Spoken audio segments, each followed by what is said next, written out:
I've been writing recently about the ways in which I'm being radicalized by the collapse of American civilization. I no longer think we need only to undertake a few thoughtful reforms in order to save the country. The colossal farce of the Trump impeachment, wherein the most important material witness to the central allegation in the articles of impeachment was not called as a witness. The vast, now infinite disparity between the lives of the super-rich who own most of the wealth of America and the tens of millions of good and decent people who live paycheck to paycheck, and in some cases meal to meal.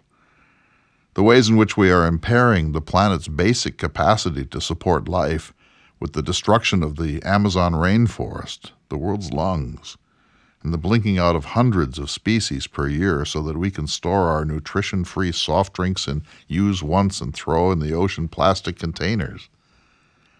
The myriad ways that America, now the world's only superpower, ignores the plight of the Kurds, the Syrians, the Palestinians, the Rwandans, while keeping the shipping lanes open for oil tankers and Walmart ships.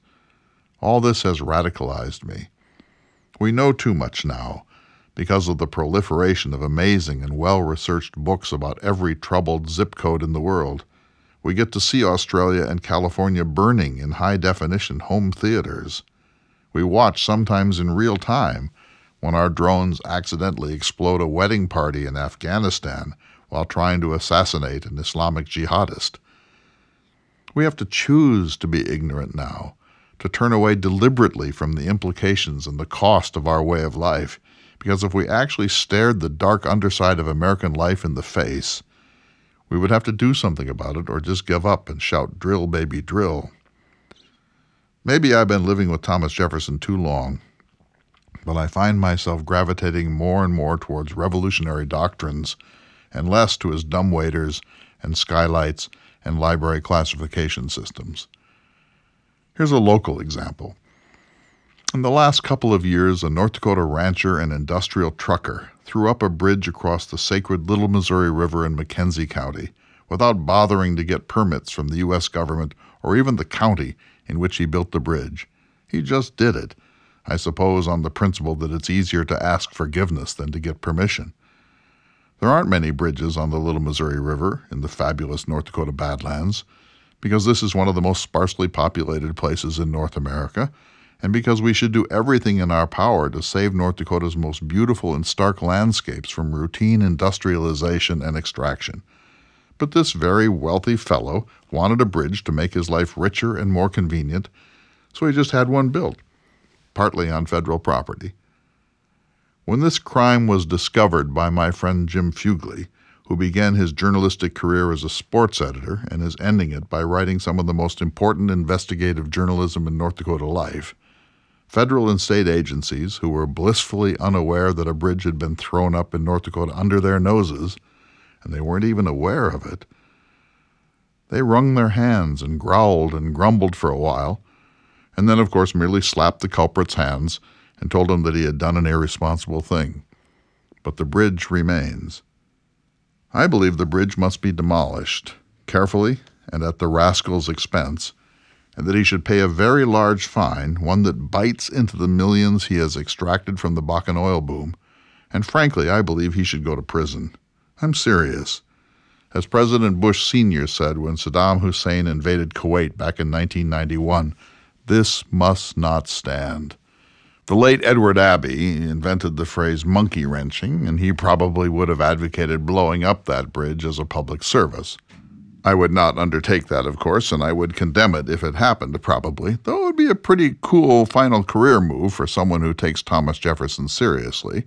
It was Jefferson, after all, who said, "I hold it that a little rebellion now and then is a good thing and as necessary in the political world as storms in the physical." And he wrote, "The tree of liberty must be refreshed from time to time with the blood of patriots and tyrants." My demolition plan wouldn't shed any blood unless I managed to hoist myself with my own petard along the banks of the Little Missouri River, which was not unlikely, given my fairly limited experience with dangerous explosives. I can see myself enjoying some time in federal prison, actually, as long as it was club-fed, so long as I was permitted to read all the books that have been piling up in my house over the last 10 years. I would smuggle my manifesto out of prison on little squares of toilet paper, and I'd hereafter be known as that moron who blew up the bridge. In a few days, I will be going to Cuba with a group of Jefferson Hour listeners. This is my first trip to Cuba, and though I know a fair amount about Theodore Roosevelt and San Juan Hill, about the Bay of Pigs and the Cuban Missile Crisis, and I have read Hemingway's The Old Man and the Sea, I don't really know much about the Cuban Revolution of the late 1950s, except that Fidel Castro managed to drive American policymakers crazy, actually bonkers, and the Kennedys spent years trying to assassinate him, Operation Mongoose, including a scheme to somehow put exploding cigars into his hands. That makes my Little Missouri Bridge scheme look positively rational. It's at least possible that the Kennedys' fixation on ridding the world of Fidel Castro blew back on November 22, 1963, in Dealey Plaza in Dallas. I have been reading books on this subject, including an excellent one-volume account of the revolution entitled Cuba Libre by Tony Perrottet. What I have discovered is that Castro and his co-revolutionary Che Guevara were very much more interesting than I had ever thought. I find myself on Castro's side. I believe he was a serious idealist and freedom fighter, particularly at the beginning.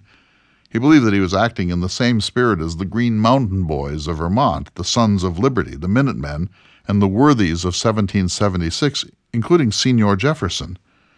And why, I keep asking, does the United States invariably support corrupt, rapacious, appalling thugs like the Cuban strongman Fulgencio Batista? The answer is simple: to protect extractive corporate capitalism of the sort practiced then and now by mining companies and the United Fruit Company. I will be visiting Castro and Che sites in Cuba. I have even considered ordering a beret. Don't get me wrong. I know that Castro was no saint, but the revolution he undertook, against almost impossible odds, was both right and righteous, in addition to which we drove him into the hands of Khrushchev and the USSR when his natural affinity was not with communism at all. And for 71 years we have done what we can to make sure that the Cuban Revolution fails. Still, given my increasing radicalism, you may never hear from me again. I might throw away my silly historical costumes and disappear into the Sierra Maestra Mountains where the Cuban Revolution began. Call me Che Guevara. Or perhaps I will be arrested in Miami for smuggling authentic Cuban cigars into the United States. Only time will tell. I'm Clay Jenkinson.